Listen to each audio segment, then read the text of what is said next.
Okay, good afternoon, everyone, and welcome to September 9th, 2021 briefing. I will start with activities of the past week in which the Prime Minister has made an appearance.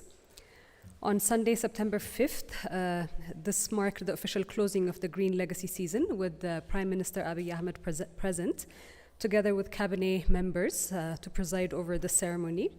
As you recall, the Prime Minister's Green Legacy initiative was launched in 2019 as a response to a myriad of environmental challenges with the aim of planting 20 billion seedlings in 4 years.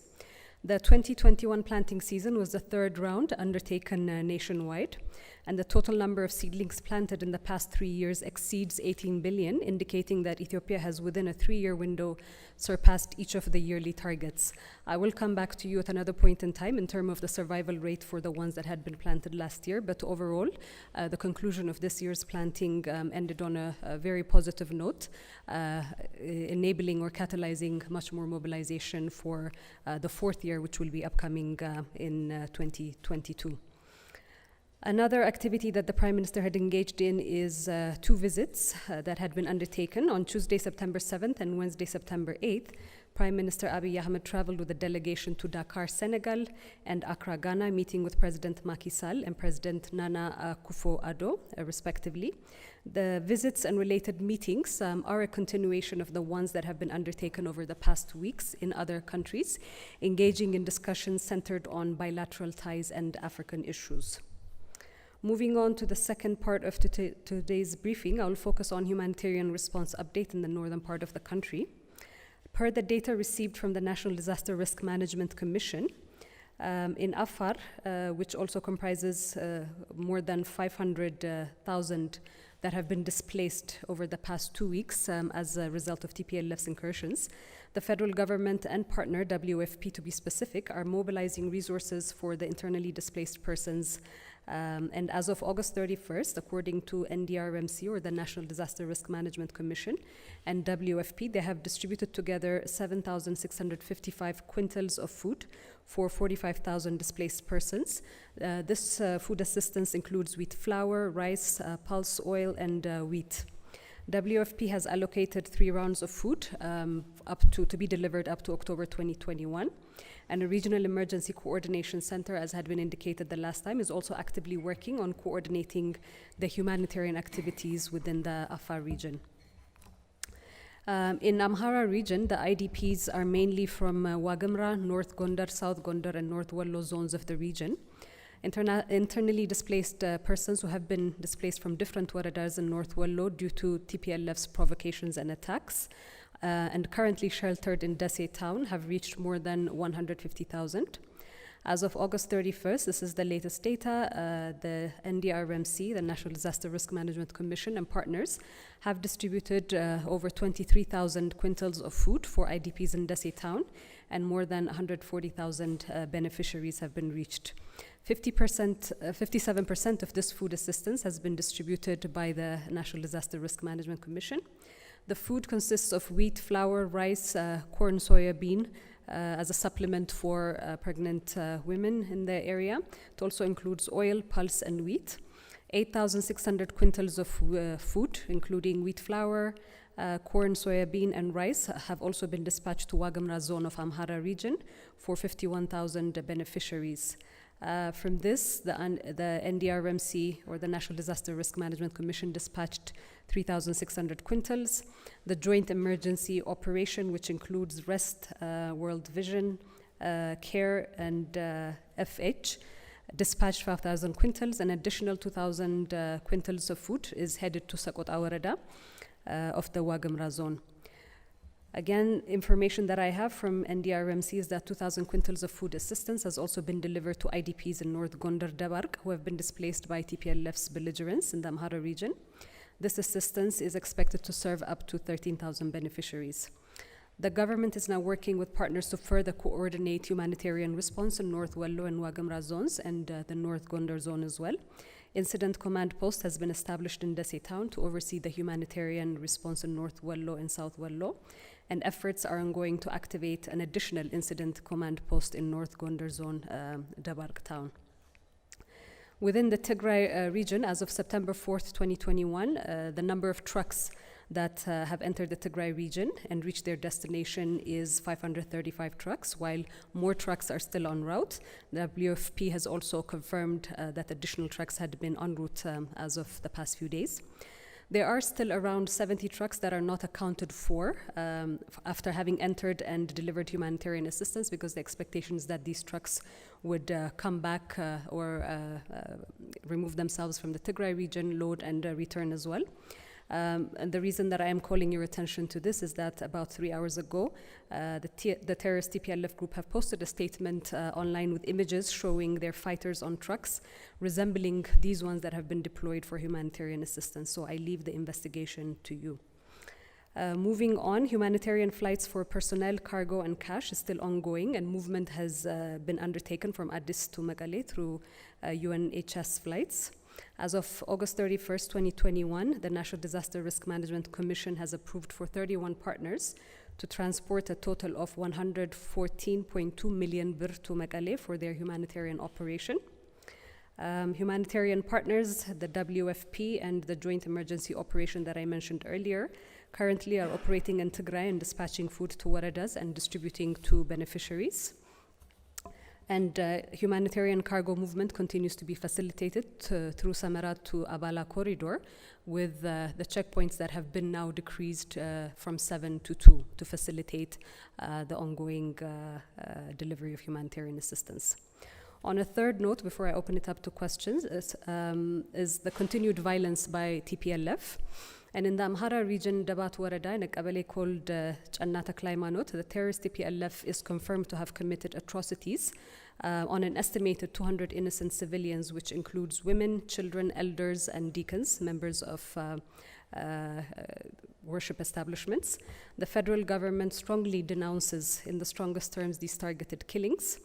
While the numbers so far that I have is that an estimated 200 innocent civilians have been targeted, a committee has been established to investigate exactly how many individuals have been killed on the ground. And so these figures may change, but this is the latest figure that I have so far. In recent days, it is to be noted that the terrorist TPLF group has suffered great losses as they are being routed out of the Afar and Amhara regions, and these attacks were retaliatory attacks on innocent civilians. Or loss attacks. The Chana massacre in the Amhara region is an extension of the Maikadra massacre, which has not gained enough international outcry, and committed by TPLF's Samri group that targeted ethnic Amharas in Maikadra and brutally killed over 1,000 civilians in the early days of the conflict. So the same group the government alerted early on in the conflict had fled into neighboring Sudan claiming refugee status, and which had been shot down. These claims or these concerns by the government had been shot down by the international community, accusing the government of being insensitive to the plight of refugees. And yet in the past weeks, TPLF fighters with UNHCR ID cards on them across or outside of the Ethiopian borders have been found within the Amhara region, and UNHCR itself over the past day or so has admitted a decrease in the number of refugees that it could not account for. In TPLF's destruction spree, it is known that they have been pillaging and destroying places of worship, government offices, health centers. The recent and sad destruction is in Sakota, where renowned global athlete Haile Gebrselassie, who had built a school for up to 500 impoverished children in the community, has been completely decimated. This group has been destroyed by the terrorist group, true to the words of their spokesperson, who several weeks ago indicated in an interview that they would take punitive measures in the Amhara region. So these are the updates that I have for you for this week, and I will open it up to questions. Okay, so let's start on this side with Brooke, Iskander, Robbie, and then we'll come to this side.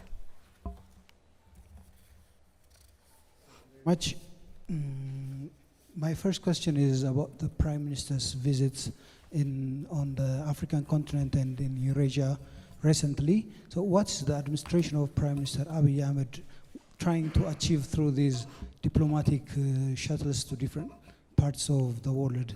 And what exactly does the administration expect to get out of these, especially the countries visited on the African continent? And the second question is, These visits by Prime Minister Abiy Ahmed come following recent announcements of closure of various diplomatic missions in different countries. So if there is this much need for diplomatic influence both on the African continent and on other continents, don't these two actions contradict the need for diplomatic influence, and the action to close these diplomatic missions contradict? And the other point is, there is a recent report by statement by the TPLF that they have withdrawn from the Afar region. So what's your take on this report, and do you have verified information that the TPLF has really actually left the Afar region? And finally, there are reports of there are reports of deaths due to starvation in Tigray region, and the recent report statement by the TPLF2 indicated that about 150 by the TPLF. No, recent report. Statement by the TPLF indicated that about 150 people have already died due to starvation. So what exactly is the government doing in order to avoid future deaths due to lack of food and life-saving assistance in Tigray region? Thank you very much. Thank you, Brooke. That's quite a lot of questions. I hope I won't forget any one of them. On your first question with reference to the Prime Minister's recent trips, as well as the ones that had been done before, they are not in any way related to the mission closures that you mentioned. What the country aims to gain is further strengthening bilateral ties. Ethiopia has long established ties with a lot of these countries, particularly on the recent trip, Senegal and Ghana. They had played a big role in Ethiopia's early aspirations and ambitions, and in the process that Ethiopia had taken to initiate and establish the former Organization for African Unity and now the African Union. So this is just a continuation of those relationships, and in terms of other relations as well, diplomatic relations, there has been continuous engagements that have been undertaken by the government with these particular countries. So this is just a continuation and extension of that. It is no surprise that the Prime Minister, from the heydays of his premiership, he has championed particularly an integration agenda within the continent. The focus had been on a regional integration agenda of the Horn, but this is something that he has often also expressed in terms of championing within the continent as well. Ethiopia's signing of the ACFTA is also one aspect of catalyzing the integration agenda. So part of these conversations that are happening is how better these relationships can be further nurtured, because the African continent has got a lot of potential to collaborate with each other. There's a lot of instruments that have been put in place. So further realizing and enacting these instruments for the development of the continent and in realization of Agenda 2063 is something that has always been close to the Prime Minister's heart and agenda, and this is what we're seeing. You had referenced again whether it will contradict the diplomatic missions closures. Not at all. The diplomatic missions have been doing assignments or undertaking assignments that were within the context of their mandate. The Prime Minister is further strengthening these relationships at a higher level. So those continued engagements, whether the missions are closed or not, will still continue with the strengthening of the Ministry of Foreign Affairs here.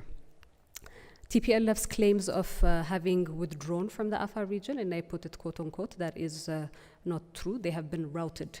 The Afar militia has been working in close collaboration with the National Defense Forces, and the TPLF have sustained a lot of losses over the past weeks, and this is by way of a successful routing of the TPLF forces out of the Afar region.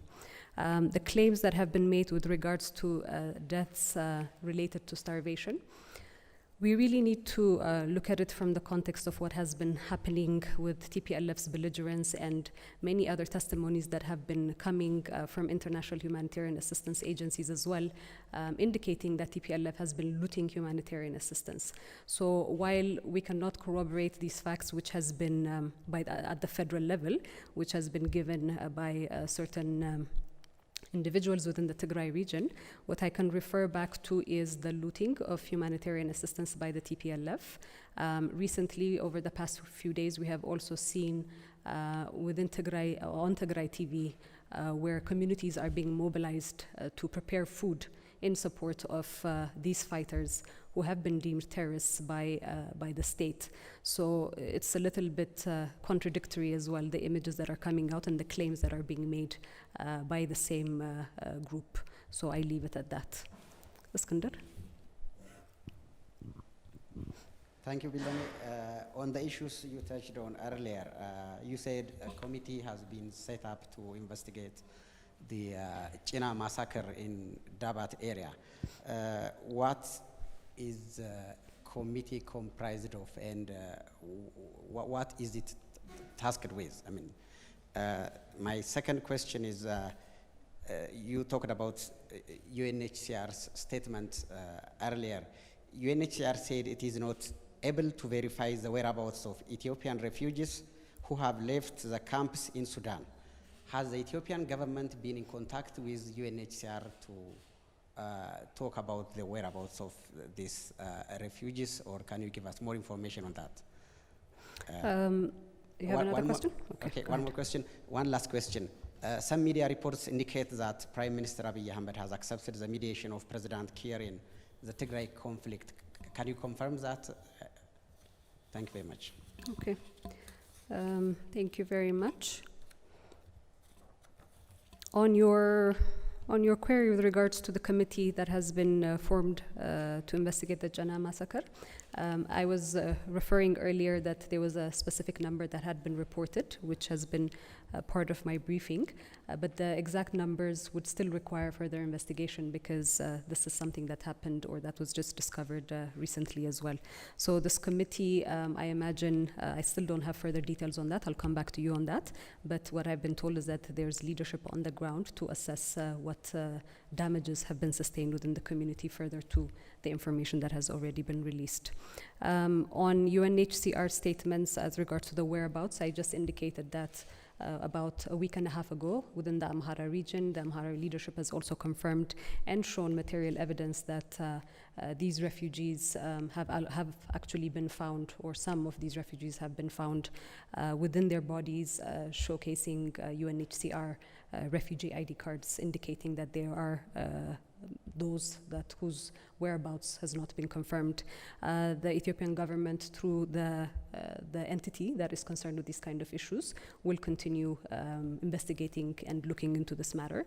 But I think it's important to highlight that this is something that we have been stating as early as January as well, right after the Maikadra massacre had happened, that there was an influx of these these individuals who are suspected of having been involved in the Maikadra massacre, having fled to the Sudan and taken on the personas of refugees.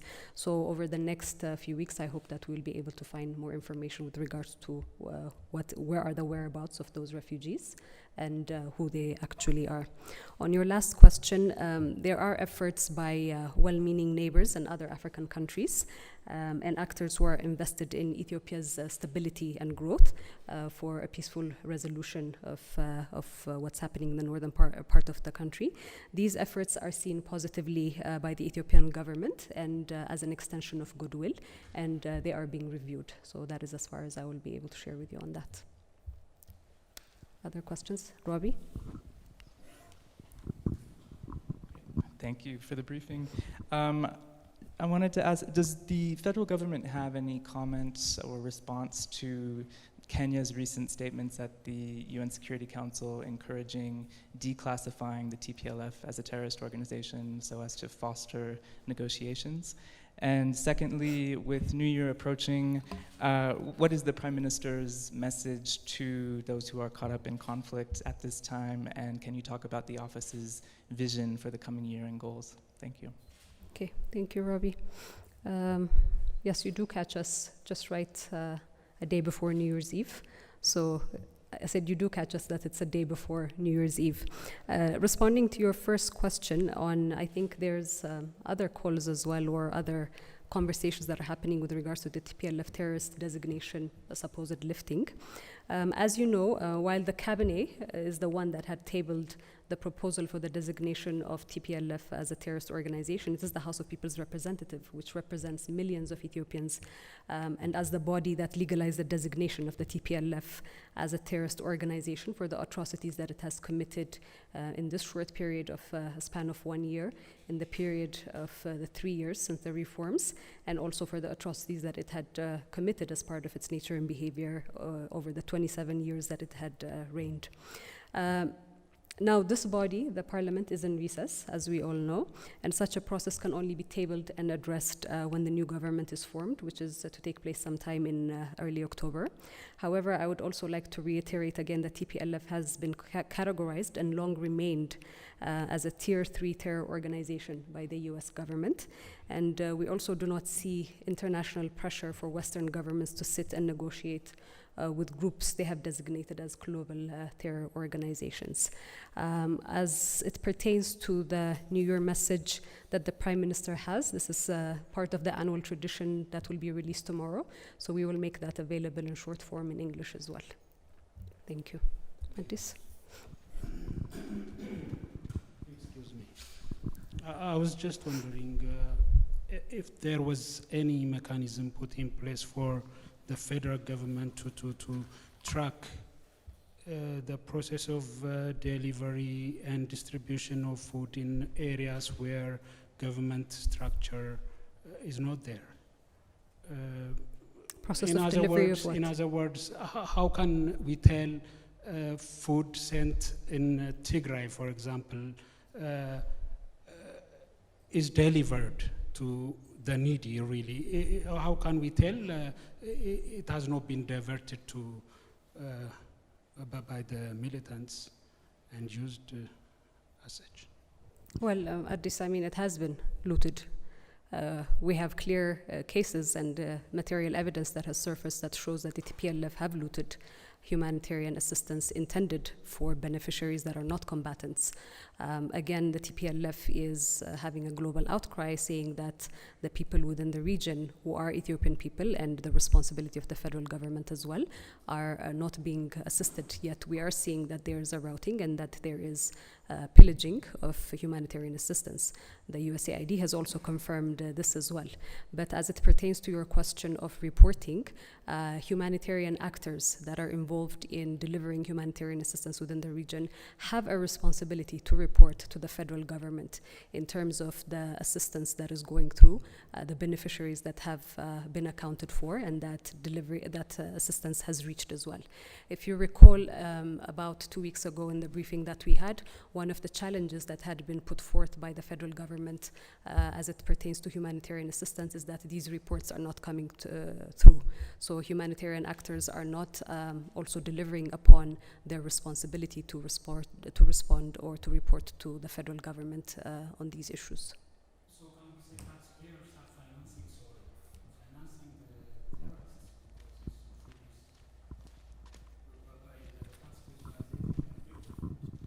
The food assistance that is being provided in the Tigray region before the unilateral ceasefire, as you know, 70% of the humanitarian food assistance was being funneled by the federal government. As of the ceasefire, the unilateral ceasefire that had been enacted by the federal government, it is more the humanitarian actors that are now taking a lead, except in some pockets of the Tigray region in which the federal government is still active in the provision of humanitarian assistance. So I think the right channel of questioning or putting these queries is to humanitarian actors in terms of how do they account for the assistance that they are delivering into the region, and ensuring that beneficiaries in whose name assistance is coming are the ones that are actually receiving it. Any other questions? Thank you. You confirmed that the TPLF fighters have been completely wiped out from the state of Afar. And do you think the areas that are still under the control of the TPLF in the state of Amhara will be freed anytime soon? And what is the government doing to prevent the TPLF fighters from committing atrocities like the China one? And the second question, is there any development regarding the negotiation between Ethiopia, Sudan, and Egypt on GED? We haven't heard anything since the matter was taken to the UNSC. Thank you. Thank you. I'll respond to your first question, which is within the context of the briefing, and leave your second question for follow-up. On the first question, the reports that I have is that the TPLF are not active in Afar region, that they have been completely routed by the collaborative effort of the joint mission of the Afar Regional Forces and the National Defense Forces. As to other operations that are in place to ensure that peace and stability is brought into the Amhara region, and that TPLF is not allowed to continue in its spree of destruction. This is again an operational matter, so I cannot foresee and tell you that by this date this will be done. I will leave it to those that are in active operation to come to the public and specify when it will be. But the ultimate goal of this defensive posture by the federal government through the security sector is ensuring that TPLF does not continue pillaging, TPLF does not continue destroying communities, and its overt attempts to destabilize not only the Amhara region, but by way of other actors, other parts of the country is thwarted. So that's going to be a continued goal of the federal government for the upcoming year as well. If there's not any other questions, then I will leave you with this for today. Thank you.